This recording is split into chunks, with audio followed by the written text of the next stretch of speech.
Welcome to Wisdom for the Present, where we take ancient truth and bring it into clear, modern understanding. This episode uses AI-generated narration based on human-researched and written material. Glad to be here. So imagine for a second that someone hands you, like, a literal blank check to resurrect a dream that you mourned, decades ago. Right, a total reset. Yeah, you finally get to go home, but when you arrive, home is just this pile of radioactive rubble. And your community is completely fractured. Exactly. Oh, and your new neighbors are actively plotting your ruin. Which is just a terrifying scenario to walk into. It really is. So today, we are doing a deep dive into the book of Ezra, specifically chapters 1 through 6. Mm-hmm. We're looking at a text that is roughly 2,500 years old. But the mission for this deep dive is to extract the practical wisdom, the moral insight, and the real-world life applications that are just woven all through this narrative. Yeah, we're really treating this as a masterclass in starting over. Right, facing absolute bureaucratic nightmares. Figuring out how to deal with heavy, generational trauma. Yes, and somehow finding the sheer persistence to rebuild a shattered community from the ground up. I mean, the human elements in this text are just staggering. Because, human nature really hasn't changed. Not at all. So to truly grasp the weight of Ezra chapter 1, we kind of have to start by unpacking the trauma of the Babylonian exile. Right. We need to set the scene. Exactly. We're picking up the story about 70 years after a cataclysmic event. And it wasn't just like a lost battle. It was so much worse. Yeah, Nebuchadnezzar, the king of Babylon, systematically destroyed Jerusalem. This is in 586 BC. He burned the temple down, didn't he? Burned it to the ground. And the temple was the epicenter of Israelite culture, theology, identity, all of it. Wow. And he didn't just conquer the people. He forcibly relocated the brightest minds, the artisans, the leaders, the youth. He carried them off as captives to Babylon. And the psychological strategy behind that ancient relocation is just brutal. Oh, absolutely. You remove people from their homeland, you strip away their cultural landmarks, and you force them to assimilate. You want them to forget who they are entirely. Exactly. So we are talking about an entire generation and their children and, their grandchildren who have grown up in a foreign land. They've had to learn a totally new language, Aramaic. Right, and they've had to figure out how to be a community without a temple, which actually is likely where the whole concept of local synagogue gatherings began to take root. That makes a lot of sense. They had to adapt to survive. But they are deeply traumatized. Right. But just as they've settled into this new normal in Babylon, the geopolitical landscape of the ancient Near East experiences a massive earthquake. Like a total paradigm shift. Yes.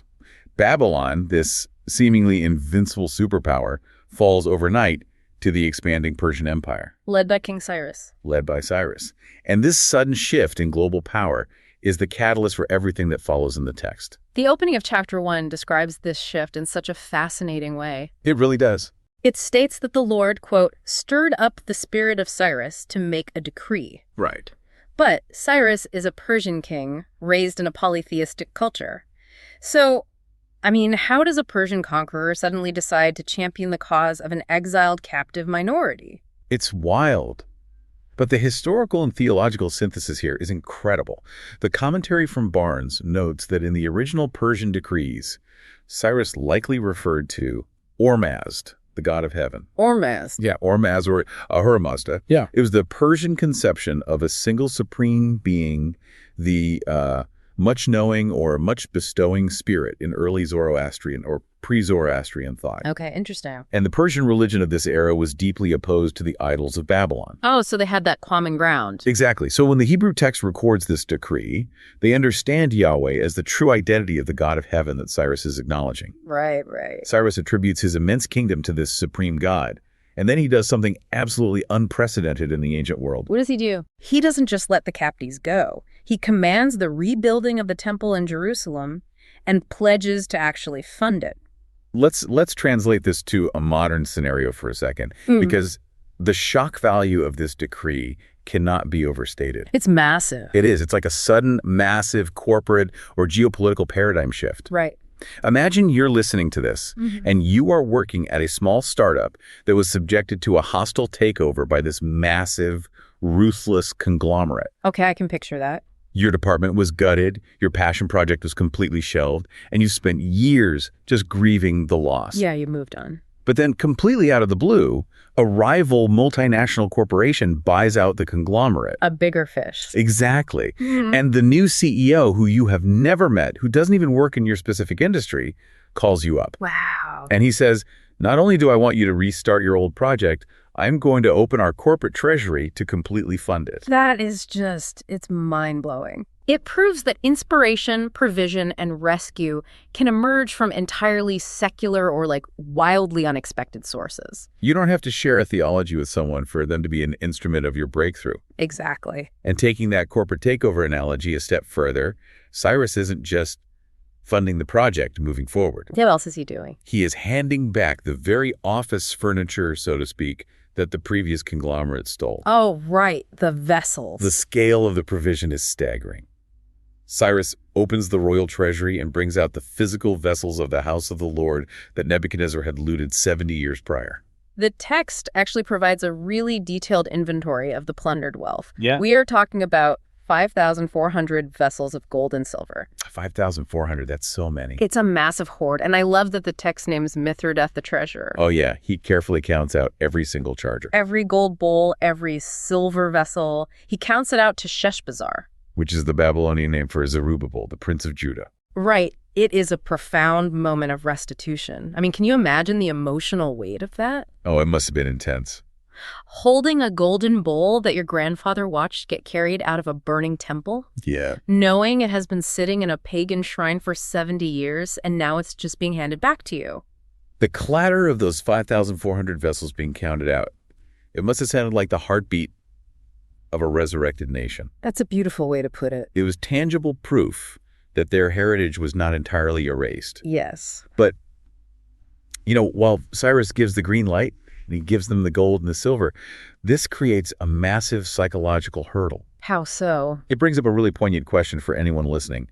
We assume that if someone throws open the prison doors, everyone immediately just runs out. Right. But freedom to do what? To walk back into a disaster zone. Exactly. I want to ask you, the listener, to put yourself in their shoes for a second. Please do. If you were offered a chance to return to a ruined homeland after 70 years of building a comfortable, predictable life in Babylon, would you actually pack your bags and go? That's the real question. You've got a business in Babylon, your kids go to school there, you have a solid roof over your head. And the journey back to Jerusalem is no joke. It's 900 miles across treacherous, bandit-filled terrain. It will take months. Months. And when you finally get there, there is no infrastructure, no running water, no secure walls, just rocks and hostile neighbors. Matthew Henry's commentary sheds some brilliant light on this exact tension. What does he say? He points out that the vast majority of the Israelites actually chose to stay in Babylon. Really? The vast majority? Yeah. Leaving the known for a difficult, ruined unknown requires immense, almost irrational courage. I mean, it makes sense. Humans crave security. Henry writes that those who did return were the ones whose spirits God had especially raised above the world and the flesh. They had a gracious affection for their homeland and their spiritual calling that outweighed their desire for immediate comfort. They had to consciously choose a difficult purpose over an easy complacency. Exactly. Which brings us to a profound reflection for our modern lives. It's the ultimate struggle between the comfortable Babylon and the ruined Jerusalem. That's a great way to frame it. Where in your life are you settling for what is known and easy, even if it's unfulfilling, instead of taking the dangerous, difficult journey to rebuild your true purpose? So convicting. It really is. Sometimes the absolute hardest part of any journey isn't getting the permission to go or even getting the funding. Right. It's finding the internal fortitude to actually walk away from comfort. And as we shift into chapter 2, we see exactly who possessed that internal fortitude. Chapter 2 is fascinating because it totally shifts gears. It does. Chapter 1 is the grand, sweeping geopolitical decree. But chapter 2 grounds us in the incredibly granular human reality of the journey. The text basically transitions from the halls of Persian power into a massive spreadsheet of human lives. It really is an ancient census document. Yeah, it meticulously lists the returning exiles. And when you look closely at the data, it shatters the illusion that this was some triumphant, massive, impenetrable nation marching back to reclaim their glory. Oh, completely. It was actually a highly vulnerable, fragile community. Very fragile. The historical context here is vital for understanding everything they do next. Right. Let's look at the numbers. The grand total of the returning assembly was 42,360 people. Okay, so roughly the size of a small modern town. Right. And to support them, they had 7,337 servants. Okay. They also had 736 horses, 245 mules, 435 camels, and 6,720 asses. Moving roughly 50,000 people and thousands of animals across the Fertile Crescent is just a logistical nightmare. An absolute nightmare. And amidst all these specific numbers, there was a very particular group called out. Yes. 200 singers. That detail stopped me in my tracks. It's so specific. In a community where every single mouth to feed is a massive liability, right? And you need masons, carpenters, and soldiers to rebuild a city. Why specifically dedicate resources to 200 singers? Matthew Henry suggests a deeply empathetic reason for this. Let's hear it. These singers were not there for light entertainment. They were essential personnel for processing trauma. Wow. Essential personnel for processing trauma. Henry notes they were needed to help the people mourn, to sing ditties of lamentation when the people finally laid eyes on the absolute desolation of their beloved city. So they were basically bringing their own ancient equivalent of grief counselors. Exactly.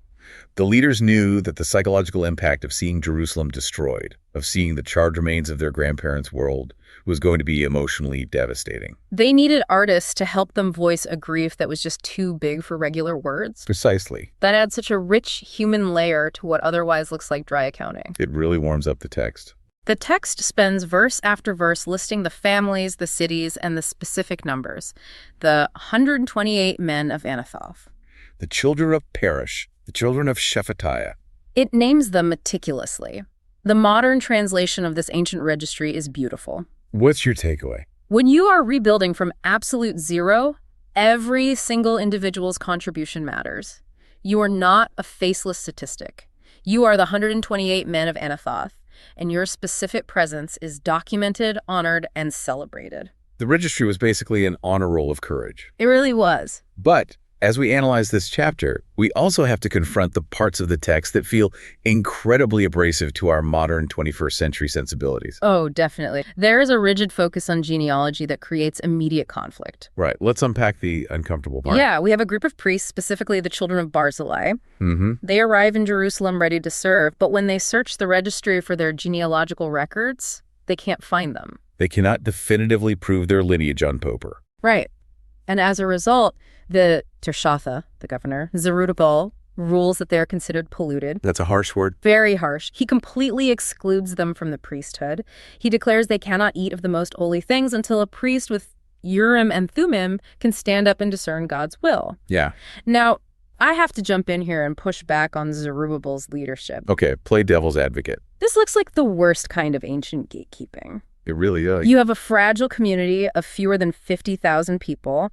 You are staring at a mountain of rubble. You need every able-bodied person willing to work. Right. All hands on deck. Why be so exclusionary and legally bureaucratic at a time of existential crisis? It's a completely understandable reaction for a modern reader. I mean, we value broad inclusivity and we want to tear down gatekeeping. Totally. But to understand this text, we have to distinguish between our modern values and the ancient requirements for ritual purity, and really the sheer survival of a marginalized identity. Okay, unpack that. Survival of identity. Remember the trauma of the exile. This is a community that has just spent 70 years having its identity systematically pressured by a foreign empire. Right, the Babylonians wanted them to assimilate. Exactly. In Babylon, the whole goal was assimilation, to forget your unique covenant with God and just blend into the pagan culture. So for them, identity isn't just a cultural concept. It's the anchor keeping them from drowning in the surrounding nations. Precisely. Their precise genealogical records were the only tangible thread tying them back to their heritage, their specific roles in the community, and their legal right to the land they were returning to. That makes a lot of sense. Matthew Henry puts it starkly regarding the children of Barzillai. What does he say about them specifically? He points out that the original Barzillai was a wealthy, famous secular figure in the time of King David. Oh, interesting. The ancestors of these priests had married into Barzillai's family and chose to take his secular, prestigious name rather than maintain their sacred priestly records. They had prioritized secular clout over their sacred lineage while living comfortably. So the bill came due for prioritizing assimilation over conviction. Exactly. Now, when the priesthood actually mattered again, When the community needed undeniable spiritual leadership, they couldn't prove who they were. That's a gut punch. But you mentioned Zerubbabel says they have to wait for a priest with Urim and Thummim. Yes. Wait, pause for a second. What exactly are the Urim and Thummim? How did they actually work? It's one of the most fascinating mechanisms of ancient Israelite religion. I've always wondered about this. The Urim and Thummim were objects, likely specific stones or lots, kept in a pouch on the breastplate of the high priest. Okay, physical objects. Right. The names roughly translate to lights and perfections.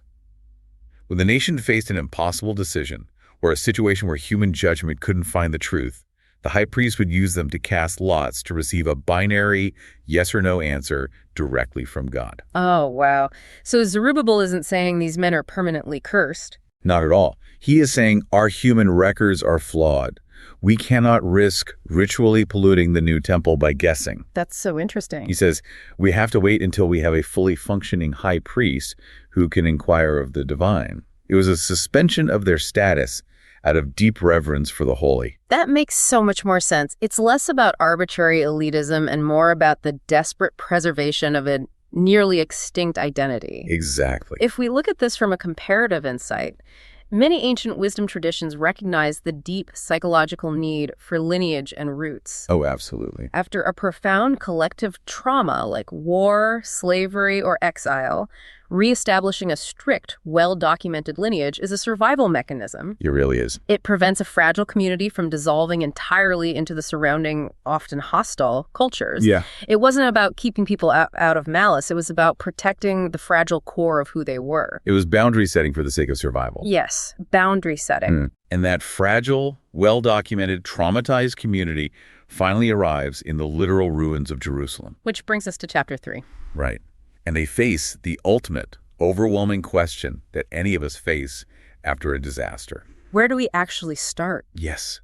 You have an entire city wall to rebuild, a massive temple complex to construct, homes to establish, and fields to plant. The paralysis of choice must have been suffocating. Totally suffocating. If you're listening to this and you've ever had a major setback, maybe a devastating bankruptcy, a brutal divorce, or a sudden health crisis, you know exactly what it's like to stare at the rubble of your old life. You're just overwhelmed. The scale of the rebuild is so large that you don't even know what to do with your hands. But chapter 3 shows us what they prioritized, and it is a brilliant lesson in momentum. It really is. The community's first move is a masterstroke of practical wisdom. What do you see them doing in the text? What's amazing is what they don't do. Right. They don't start by laying the massive multi-acre foundations for the grand, glorious temple. They don't form a committee to spend 3 years finalizing perfect architectural plans. They don't wait until they have all the international funding secured to build the whole complex. Instead, they locate the original base of the altar of burnt offering out in the open air amidst the rubble, and they just build the altar. That's it. That's it. And they immediately begin their daily morning and evening sacrifices. And they celebrate the Feast of Tabernacles right there in the dirt. It's highly pragmatic, but also deeply profound. It really is. They reestablish their core practice before they build the walls to house it. Oh, that's good. To understand the emotional weight of this, we have to explain the Feast of Tabernacles. Please do. This was an ancient festival where the Israelites would live in temporary shelters or booths made of branches for 7 days. Okay. It was designed to remind them of their ancestors wandering in the wilderness after fleeing Egypt. It is a festival celebrating fragility and dependence on God. Wow. How incredibly poignant that they celebrate a festival of temporary shelters while literally living in temporary shelters in a ruined city. It's almost poetic. It is the ultimate ancient example of what we call in the tech and business world an MVP, a minimum viable product. Oh, I love that connection. You don't wait 3 years to launch the perfect bug-free software. You launch the core feature that solves the primary problem, and you build the ecosystem around it. Right. Or, to use a more relatable analogy, it's like wanting to reclaim your physical health. Okay. You don't wait until you can afford a state-of-the-art home gym or a $200 a month boutique fitness membership or perfectly tailored workout gear. Right. You just start. You start by doing 10 push-ups a day on your living room rug. Yes. You do what you can with what you have right where you are. Exactly. As Matthew Henry beautifully summarizes it, it's about choosing to do what we can in the worship of God when we cannot do what we would. That is a perfect distillation. But we cannot overlook the psychological and physical environment in which they were doing these 10 push-ups, so to speak. No, we can't. The text explicitly reveals the mechanism driving them.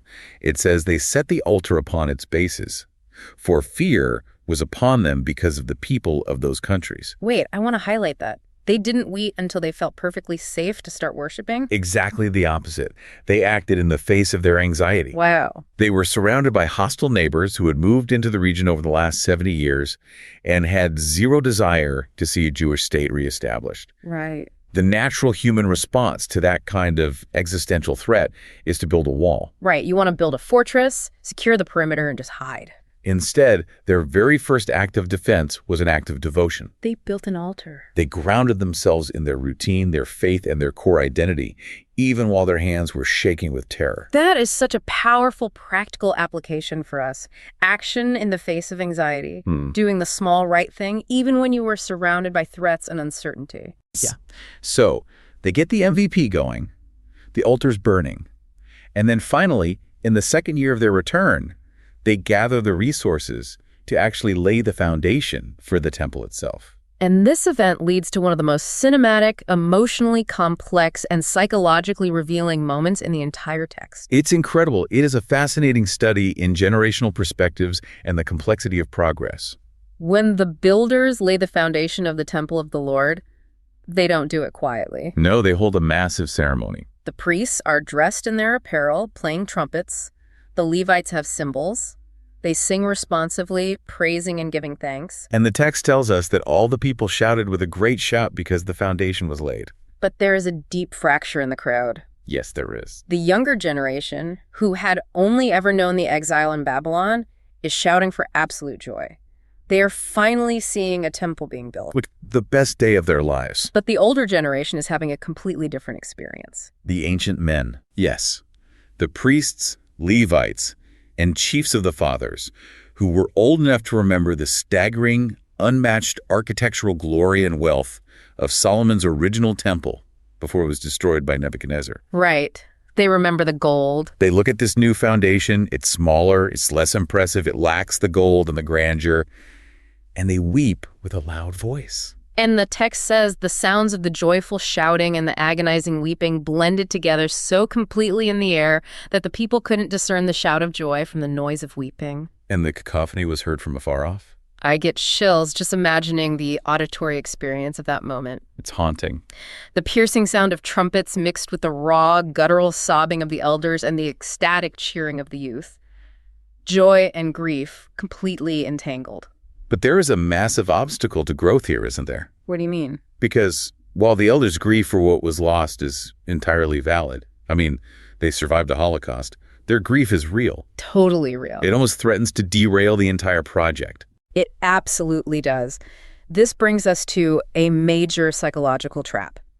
The danger of nostalgia in comparison. Yes.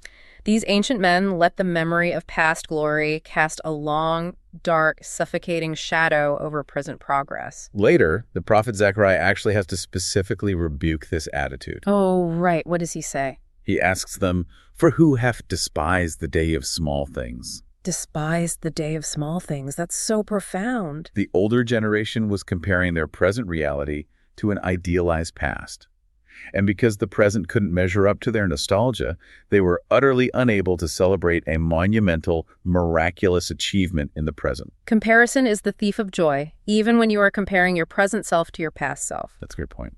Which leads to our practical how-to for this section. I want to ask you listening, are you letting the memory of how things used to be rob you of the joy of the foundation you are laying today? Maybe your new career in your 50s doesn't look like the corner office you had in your 30s before the layoff. Maybe your post-injury body can't run the marathon times it used to. Maybe your second marriage looks different than your first. But if you despise the day of small things, Exactly. If you weep over the new foundation just because it isn't Solomon's temple, you are going to miss the miracle that you are actually rebuilding. you have to learn to grieve what is lost without sabotaging what is being built. That is a crucial emotional discipline. It really is. And as we transition into chapter 4, we see why emotional discipline is so necessary. Because internal generational conflict is tough, but it is nothing compared to the external threats that are about to hit them. The moment you start building something real, the opposition shows up. Right on cue. Enter the adversaries. Yep, chapter 4. In chapter 4, a group identified as the adversaries of Judah and Benjamin approached Zerubbabel. And they make what sounds, on the surface, like a very reasonable, even generous offer. They say, "Let us build with you, for we seek your God as ye do, and we do sacrifice unto him since the days of Esarhaddon, king of Assur, which brought us up hither." But Zerubbabel and the elders flatly, unequivocally reject them. He says, "Ye have nothing to do with us to build an house unto our God, but we ourselves together will build." Which sounds so harsh. Right. Now, I have to play devil's advocate again. Go for it. Why reject the help? Wouldn't diplomacy be the smarter play here? They are already terrified of these neighbors. Yeah. They are underfunded. They are exhausted. Why antagonize the locals by refusing their money, their labor, and their extended hand? It's a moment that requires deep historical context to understand the mechanism of the threat. Otherwise, Zerubbabel just looks needlessly stubborn and xenophobic. Okay, lay out the context for us. The commentary from Barnes explains exactly who these adversaries were. They came to be known as the Samaritans. Oh, okay. They were a mixed race, settled in the region by the Assyrian king Esarhaddon decades earlier. The Assyrian Empire had a specific strategy for conquered lands. What was it? They would deport the native population and import diverse groups of captives from other nations to prevent localized rebellion. Oh, wow. Divide and conquer. Exactly. And these imported populations practiced a highly syncretic religion. We need to define syncretism here. Yes, please. It is essentially spiritual hedging your bets. Spiritual hedging. The historical record in 2 Kings notes that these people feared the Lord and served their own gods. Okay, got it. In the ancient mindset, deities were territorial. When these people moved into Israel, they experienced hardship lion attacks, actually, and assumed the local god, Yahweh, was angry. Because they were in his territory. Right, so they added Yahweh to their existing pantheon of pagan gods to appease him. So they weren't actually seeking the same god in the same way. Not at all. They were just trying to pay off the local landlord, so to speak, while keeping their old religious practices. Precisely. To accept their help would have been to compromise the very integrity and purpose of the rebuild. The temple wasn't just a community center. It was the focal point of absolute exclusive devotion to one God. If Zerubbabel let these syncretic neighbors become stakeholders and financiers of the project, they would inevitably demand a seat at the table. Of course they would. They'd want to say in the theology, the rituals, and the administration of the temple. Exactly. Zerubbabel recognizes a profound leadership principle here. A compromised foundation is far worse than a slow build. Ooh, that's good. The modern translation of this is all about setting firm boundaries with bad faith actors. Yes. Sometimes people will offer to help a movement, a business, a political campaign, or a creative project, only to co-opt it or water it down to serve their own agenda. We see that all the time today. If you take their money, their labor, or their influence, you lose your soul in the process. It's the painful realization that not all help is actually helpful. And we see the proof of their bad faith immediately. Yes, we do. The moment they are rejected, the mask slips. The help turns into a relentless, decades-long smear campaign. They didn't really want to help build the temple. They wanted to control it. Or failing that, destroy it. This is where Chapter 4 provides an ancient, terrifyingly accurate anatomy of bureaucratic sabotage. Yes, the smear campaign is shockingly sophisticated. It really is. It doesn't start with swords. It starts with lobbyists. Right. First, they hired counselors against them to frustrate their purpose. They basically bribe Persian officials to delay permits, lose paperwork, and cause endless red tape. They do this all the days of Cyrus and into the reign of Darius. And then, when a new king comes to power, Artaxerxes, who historians often identify as the pseudo-Smyrtus, they escalate. They write this brilliantly manipulative letter to the king. Let's break down the mechanics of this letter because it is an absolute masterclass in gaslighting and political manipulation. I couldn't agree more. The author of the letter, Rehum the chancellor, and Shimshai the scribe know exactly how to manipulate imperial power. How do they start it? First, they frame their malice as extreme, altruistic loyalty to the king. They write, "Because we have maintenance from the king's palace, and it was not meet for us to see the king's dishonor, therefore have we sent and certified the king." Oh my gosh. They are essentially saying, we are just looking out for your bottom line, your majesty. We get our paychecks from you, so we are your loyal watchdogs. We just hate to see you get taken advantage of. Yes, it's so insidious. It's the classic maneuver of cloaking an attack in concern. And then they go in for the kill. What do they say next? They don't attack the Jews' religion because the Persian kings generally allowed religious freedom. Smart. Instead, they attack their civic loyalty. They called Jerusalem a rebellious and bad city. Oh. And they hit the king where it hurts the most. The imperial wallet. The taxes. Yes. They claim that if the walls are built, the Jews will stop paying toll, tribute, and custom, and the king will lose revenue and eventually lose his entire geopolitical foothold on that side of the river.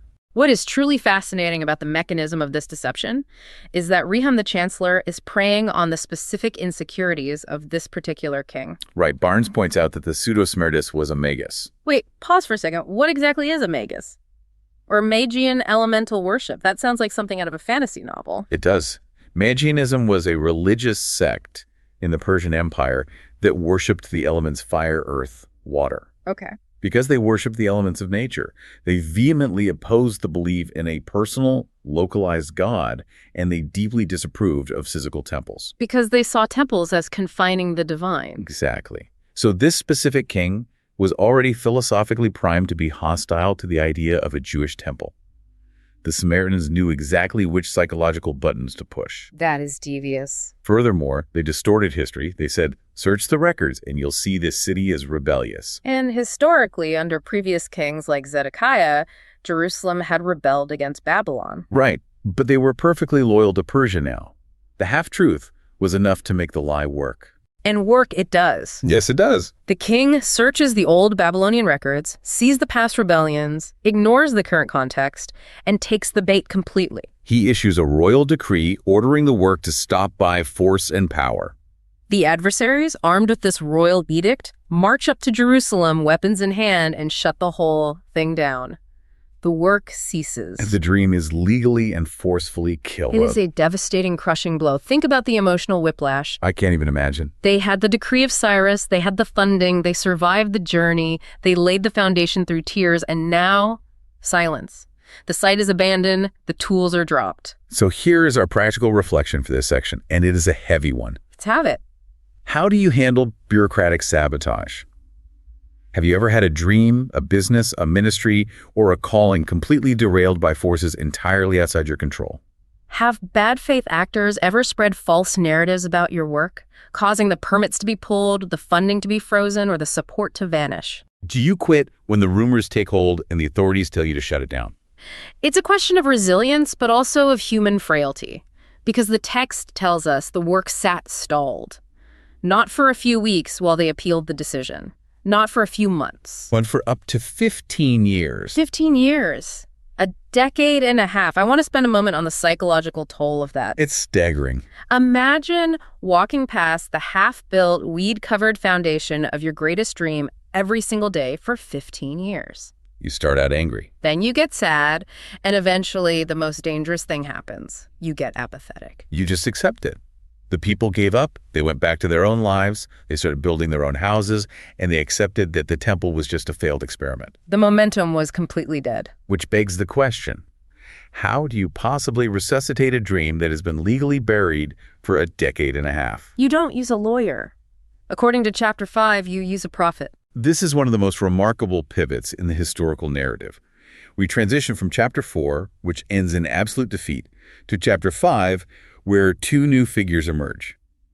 The prophets Haggai and Zechariah. Yes, the people are living in what the prophet Haggai calls sealed houses, paneled, comfortable, finished homes, while the house of God lies in ruins. And these two prophets stand up and start speaking. But how exactly did they break 15 years of calcified apathy? What was the mechanism? Because you can't just yell at people who are legally barred from building and expect them to pick up a hammer. Haggai and Zechariah used the power of spoken vision to challenge the people's skewed priorities and their underlying despair. What did they actually say? If you read the actual prophecies of Haggai, which coincide with this chapter, he directly addresses their economic depression. They were experiencing droughts and poor harvests. Oh, interesting. Haggai says, "Consider your ways. Ye have sown much, and bring in little. He that earneth wages to put it into a bag with holes." Wow. He connects their material dissatisfaction with their spiritual apathy? He essentially argues, you think you're protecting yourselves by focusing on your own comfortable houses and ignoring the temple, but your neglect of your true calling is what's causing your misery. The weapons used to recover this stalled project weren't swords, they were words. They prophesy in the name of the God of Israel. They inject spiritual adrenaline into a demoralized people. They confront the apathy, but they also remind the people of their original mission. Matthew Henry's commentary points out a beautiful truth here. The temple of God among men is to be built by prophecy, not by secular force. The word of truth was the instrument that broke the 15-year paralysis. The modern translation of this highlights the absolute necessity of having coaches, mentors, or fierce truth-tellers in our lives. Yes. When you have given up, when you have accepted the bureaucracy and the failure, when you are content sitting in your paneled house while your true purpose rots in the yard. You need someone who is willing to look you in the eye and say, what are you doing? Consider your ways. Pick up your tools. The delay is over. We all need that external voice of truth when our internal voice has succumbed to defeatism. And remarkably, the words work. They do. Zerubbabel and Jeshua, the leaders who had been sidelined and discouraged for 15 years, rise up. They defy the previous imperial orders, trusting the prophets, and they begin to build the house of God again. But, as is always the case in this story, the moment they swing the first hammer, the authorities show up. Right. You'd think they would just catch a break for 1 week. Nope. The governor of the region on this side of the river, a man named Tatnai, arrives with his entourage. He sees the unauthorized construction and demands, who commanded you to build this house and to make up this wall? But there's a massive contrast in how this conflict plays out compared to the disaster in chapter 4. Very true. This raises a vital point about the nature of authority and the role of fair mediation. How so? Unlike the adversaries in chapter 4, who were deeply malicious, manipulative, and deceitful, Tatnai is actually acting with integrity. He is a Persian provincial governor doing his job. Right. He sees massive, unpermitted construction happening in a historically rebellious city, and he investigates.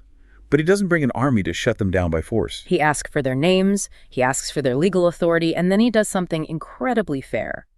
He writes a completely objective letter to the new king, Darius, to verify their claims. And we have to spend some time analyzing the incredible poise of the Jewish elders in this interaction. Think about the psychological state they're in. Exactly. They have been traumatized by exile. They had their hearts broken when their project was shut down by force for 15 years. And now, the minute they get the courage to start again, another government official is standing there questioning them. It would be so incredibly easy to get defensive. It would be easy to whine, to play the victim, or to aggressively attack their past enemies. But they don't do any of that. What is truly fascinating here is their absolute emotional regulation. They answer Tatnai with remarkable clarity, dignity, and historical accuracy. Notice what they don't say in their response. Right. They don't complain about the Samaritan smear campaign. They don't express bitterness about the 15-year delay. They don't throw a pity party. They calmly and confidently state their core identity. We are the servants of the God of heaven and earth. They own their history, even the deeply painful and shameful parts, admitting to Tatnai that their fathers provoked God to wrath, which is exactly why God allowed Nebuchadnezzar to destroy the first temple. They take accountability. And then they cite their legal precedent, the original decree of King Cyrus. They lay out the facts cleanly, calmly, and without unnecessary emotion. It is a masterclass in de-escalation and standing your ground. It really is. So here is the practical how-to for you listeners who find yourselves in conflict. When you are questioned or challenged by authority, whether it's a skeptical boss, an aggressive regulator, or a public critic, can you articulate your purpose and your right to be there as calmly and factually as these elders did? That's the challenge. Can you leave the bitterness, the defensiveness, and the victimhood at the door and just present the unvarnished truth of your calling? That level of emotional discipline pays off immensely. Because the elders don't attack Tatnai, Tatnai doesn't attack them. He is impressed by their clarity. His letter to King Darius is a model of fair, unexaggerated reporting. He simply repeats what the elders said and asks the king to search the royal archives in Babylon to see if this alleged decree from Cyrus actually exists. He leaves the fate of this entire 15-year delayed project in the hands of the Persian filing system. Which, if you think about it, is absolutely terrifying. Terrifying. They're betting the survival of their religion on the hope that a 20-year-old piece of parchment hasn't been eaten by moths or misfiled in a massive imperial bureaucracy. And this incredible tension leads us directly into chapter 6, vindication, completion, and celebration. And what a breathtaking vindication it turns out to be. Oh, absolutely. King Darius receives Tatnai's letter and orders a search of the House of the Rolls, the ancient archives where the treasures and records were laid up. Right. Now, they logically first look in Babylon, where Cyrus was located when he issued the decree, but they search the Babylonian archives and they can't find it. Panic. Total panic. The paper trail is dead. You'd think that would be the end of it. A lesser king would have just used the missing scroll as an excuse to shut the Jews down and be done with the headache. But Darius is thorough. He respects the legacy of Cyrus. He orders searches in other provincial capitals. And finally, at a place called Akhmetha, or Ecbatana. Wait, where's that? The old summer capital of Cyrus in the province of Media. They find the roll there. Wow. Their decree is there in black and white, dictating the exact dimensions of the temple and the order to pay for it from the royal treasury, exactly as the Jewish elders had claimed. The relief in Jerusalem when that news arrived must have been palpable. Oh, yeah. But Darius doesn't just write back to Tatnai and say, okay, you guys were right, the Jews have the permit, you can let them keep building. No, he goes so far beyond mere permission. The long arc of justice bends in a spectacularly dramatic way here. Break down the mechanics of Darius's response, because it is legendary. Darius's decree is one of the most astonishing reversals of fortune in the ancient historical record. It really is. He writes back to Tatnai, Shethar-boznai, and the other officials, and his first order is essentially a cease and desist. Let the work of this house of God alone. Let the governor of the Jews and the elders of the Jews build this house of God in his place. He tells them to back off completely. But then he issues a new proactive decree. Not only are the Jews allowed to build, but the project must be fully funded out of the king's own revenue. And specifically, the text says, from the tribute collected from the region beyond the river. Meaning the taxes collected from the very enemies who had spent 15 years trying to destroy the Jews. Exactly. I love this part of the story so much because it is the ultimate cosmic turnaround. The enemies are forced to pay for the temple. It actually gets even better. How could it get better? Darius doesn't just fund the construction materials. He orders that the local officials must provide the Jewish priests with whatever they need for their daily sacrifices. Young bullocks, rams, lambs, wheat, salt, wine, and oil. Wow. And Darius stipulates that it must be given to them day by day without fail. That is insane. The adversaries who wrote the manipulative letters, who hired the lobbyist, who shut the work down by force, are now legally, imperially obligated to foot the bill for its construction and its daily operations forever. My favorite modern analogy for this reversal. Imagine you are a small business owner, and you are hit with a totally frivolous, malicious, bad faith lawsuit by a massive rival corporation trying to bankrupt you. Okay, I'm with you. The legal battle stalls your company for years, it drains your accounts. Finally, the case gets before a federal judge, and the judge doesn't just throw the frivolous lawsuit out. No. The judge looks at the plaintiff and says, not only are you paying all of the defendant's legal fees, but for the next 10 years, you are going to fund their entire marketing department, pay their office rent, and buy their daily employee coffee, day by day, without fail. It is breathtaking, overwhelming vindication. It really is. It is a profound demonstration of what the biblical text implies is divine providence overriding human malice. The very mechanisms the enemy used to stop the work were inverted to fund the work. And Darius makes absolutely sure that no one will dare mess with this order again. Yes. He attaches a brutal, terrifying penalty for anyone who alters his word. We have to be impartial reporters of ancient history here, so a warning to you listeners that this is graphic. Yes, very graphic. Under Persian law, Darius decrees that anyone who defies this order will have a massive timber beam pulled directly from their own house. Oh my gosh. They will be lifted up and crucified or impaled upon that very beam, and their house will be turned into a dunghill. Essentially a public latrine. That is a harsh, brutal, ancient reality, but it is highly effective. No one was going to be hiring any more lobbyists or writing any more manipulative letters to the king after reading that footnote. Definitely not. The threat of crucifixion ensured absolute, immediate compliance. Wow. Tatnai and his companions carry out the king's orders with all diligence, and suddenly the dynamic changes entirely. With the funding secured, the opposition silenced by fear of the empire, and the prophets Haggai and Zechariah continuing to encourage them with spiritual vision, the work flies. They build and they prosper. In the month of Adar, in the 6th year of the reign of King Darius, which historians place roughly around 515 BC, the house is finally finished. They actually did it. Step back and look at the whole timeline. After 70 years of agonizing exile in Babylon, the terrifying 900-mile journey back, the weeping and shouting over the initial foundation, the smear campaigns, the 15-year stoppage where hope completely died, the intervention of the prophets waking them up, they finally laid the last stone. I can't even begin to fathom the cocktail of emotions at that dedication ceremony. The text captures the mood perfectly. It says the children of Israel, the priests, the Levites, and the rest of the children of the captivity kept the dedication of this house of God with joy. It was a joy earned through fire. They offer sacrifices to dedicate the temple, 100 bullocks, 200 rams, 400 lambs, and then they do something incredibly symbolic. They offer 12 he-goats as a sin offering, one for every tribe of Israel. They were declaring the spiritual unity and healing of the fractured nation, even though many of those tribes were still scattered.